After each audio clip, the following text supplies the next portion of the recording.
ko si Kuya Joey. Si Kuya Joey ay isang charity vlogger. Ang pinuno namin si Kuya Bal ng Camarines Norte.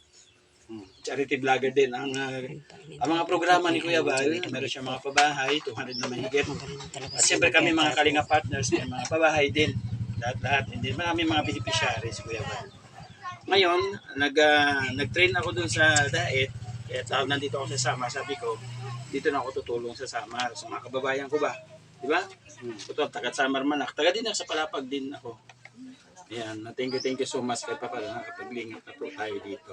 Nainggan niya ako mga kalingap, napahinto ako, dumadaan ako dyan sa tapat ng bahay. Dahil sa tunog, akala ko, nanggagaling doon sa ano ba, sa tugtog talaga.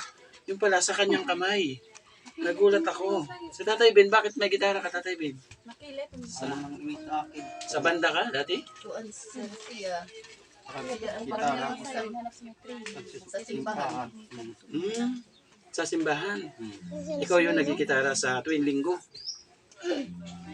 Sa, ano yung Katoliko o Christian? Katoliko. Katoliko. Saan simbahan po? Dito sa Tubig? Diyan lang sa Tambo. Sa Tangbo. Kumbaga, dati na, yun na yung ano mo talaga nakahiligan. Pag-gitara. Hindi ka nagkaasawa? Ha? Hindi ka nagkaasawa? Ilan taon ka na pala ngayon, Tatay Bin? 55. Tapos itong 55, ikaw Kuya Edie, 57. Oo, dalawa lang kayo magkapatid. Ang kapatid ko, Oo, ilang kayo? 8 yata. Ay, di ka sure. Mukhang may ano may side bit may naka-sideline Sa Maynila, diba? Oo. Yung 8. Ayun. Tapos kayong dalawa na lang dito ni Kuya Edie. Sino isa? Tatlo pa kami. Dito rin sa Tangbo. Ako gusto ko Edie, mga kalingap, nakita niyo po yung lakad kanina. Kaya kailangan niya ng gamot. May mga gamot. No? Dati nung malakas ka pa, anong trabaho mo? Paraglukad. Kopra daw. Kopra siya. Di malakas ko umakit na niyo. Kunin mo. Hindi pa masul, anak sige. Tapos nga, hindi ka na makakiyat. Wala na. Mahirap na. Ay mga kalingap, kanina pakating-kati si Tatay Ben. No, pakitaan nga natin ng isang malupit na siday ng mga waray nun. Tatay Ben, kaya ba? Nandun po yung speaker pero dinig yan mga kalingap kahit na malayo yung speaker. Maraming kanta, sir. Ha? Maraming kanta? Kantang mga waray long. Sige, banatan mo kahit anong Oo. Okay, pakinggan po natin mga kalingap yung awitin ni Tatay Ben. Sana'y makapaghatid sa inyo ng saya. Lalo na doon sa mga OFW na nalulungkot para sa kanilang pamilya. At syempre handog na rin ni Tatay Ben sa mga tatay. Kasi ngayon ay, ano ngayon Tatay? Father's Day, di ba? Father's Day. Happy Father's Day. Happy Father's Day sa iyo ha. Walang kainan dito? Dapat pag Father's Day may kainan naman, may catering. Yun na, pakinggan po natin ang awitin ni Tatay Ben.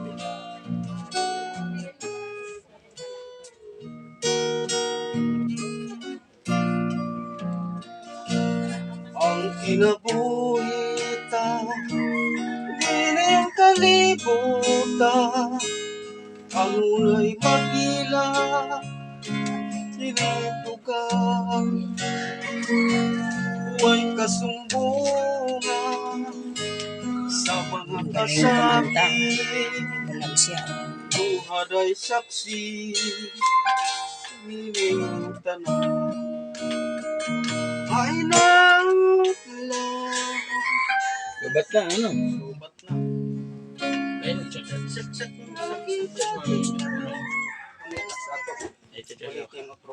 Ato. Butang na. Ikaw na magsaksak. Kaya mo Tatay Ben?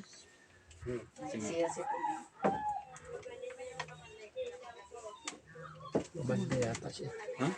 Sa simbahan daw. Liputan at unay kasakit o kalipan, tunay kapakiyasan kalang pusa apan ining tanan pagsuway lamang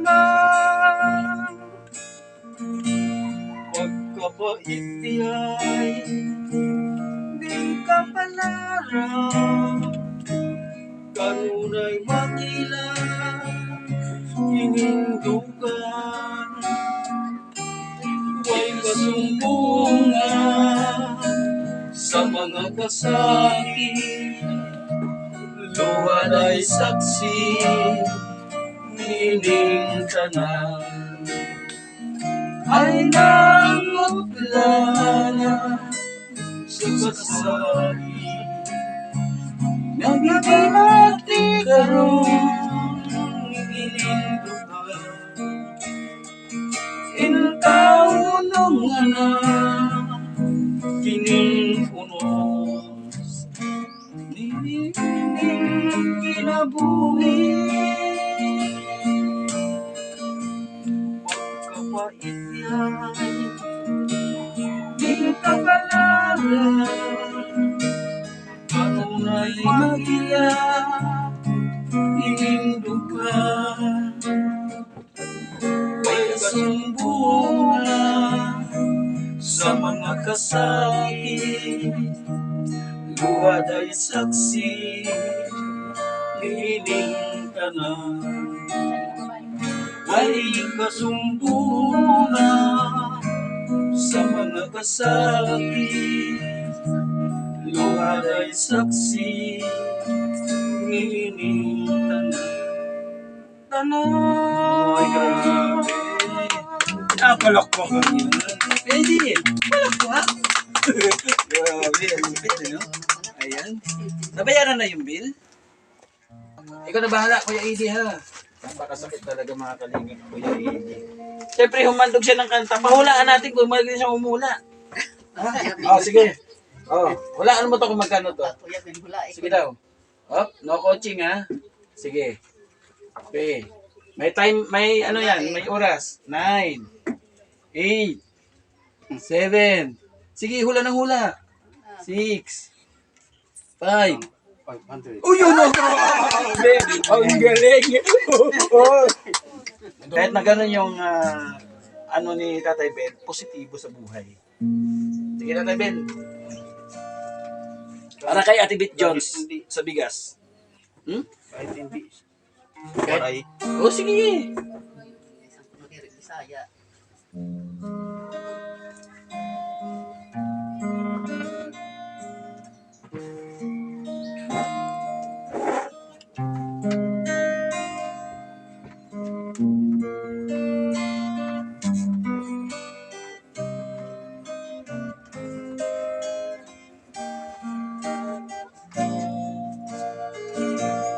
ibig ko Uy!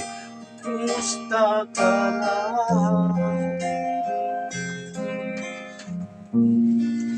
ako ba'y iniisip mo pa alam mo hindi ko alam yan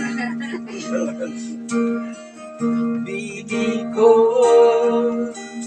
hanggang kailan ang tamis ng iyong pagmamahal ako ba'y iyong mahintay sa kabila ng ating mga away kung sakali ayaw mo na sa akin bibig ko patuloy kang mamahalin kung sino ka nang may kasalanan sa ating dalawa kung sa tingin mo ay ikaw bibig pinatawag na kita at kung ako ang dahilan ng ating pagkakalayo baby ko patawarin mo ako Pakpak! Kumusta ka na? May iniisip mo ba? Ibig ko hanggang kailan ang pangako ng iyong pagmamahal. Ako iyong mahintay sa kabila ng ating mga away. Kung sakali ayaw mo na sa akin, bibig ko patuloy kang mamahalin. Tingnan mo guys, ang galing siya kumanta Sino guys. man may kasalanan sa ating dalawa, kung sa tingin mo ay ikaw, bibig, pinatawad na kita. Ang bunga mo ang dahilan ng ating pagkakalayo, bibig ko, patawarin mo ako. Baby ko, patawarin mo ako. Sinong baby yung bebe? Ha? Sinong baby yun? Hindi ko pa alam. May darating na baby.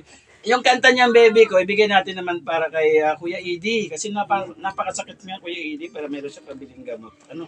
Sana kahit paano makatulong itong ating munting handog sa kanila. Kuya Edie, okay ka lang dyan? Ay, kakanta si Kuya Edie ngayon. Tatay Pinano. Pwede yan na, Tatay Pinano. Ikaw magkikitaras na, Tatay Kuya Edie ang kakanta. Siya tumanggap eh. Di ba? Bigyan natin si Kuya Edie ha. Tatay Pinano. Okay, okay Edie oh. Sige daw, banat daw Edie. Ha? Dangaw-dangaw. Yan, sana makatulong sa inyo ha. Thank you so much. Salamat. Ini-expect mo ba may darating na blessing ngayong araw? Ha? Inaakala mo ba na may blessing na darating sa ngayon? Ha? Oh, yung positibo sa buhay. Mga kalingap. Dapat lagi tayong positibo. At kahit anong pagsubok yung mga dumarating sa atin, dapat mananatili tayong matatag. Kasi nga, ang lahat ng bagay may purpose. No? Hindi, sa mga oras na ito, hindi natin alam na matutuklasan natin sila. No, makikita natin sila. No? Itong blessing na ito ay handog siyempre ng ating Panginoon Diyos. Yung bigas, Ate Bit Jones, thank you so much po. Yung pera po, galing po kay Ate Nelly. Shout out Ate Nelly, maraming salamat. Yung 1,000 pesos, tigpa rin sila. Maraming salamat Ate Nelly sa pagbibigay mo. Nakakayahan at tiwala sa akin para maihatid sa kanila yung pantulong. Yung binigay ko sa inyo, hindi yun nanggaling sa akin. Nanggaling din yan doon sa mga taong nagtitiwala sa atin. At sabi niya, maghanap ka dyan sa lugar nyo ng karapat-dapat na tulungan. Itong ibinigay ko sa iyo, sana'y pahalagahan nyo at magamit sa mabuti. Salamat. Andun siya, Tatay Bin, Ate Nelly.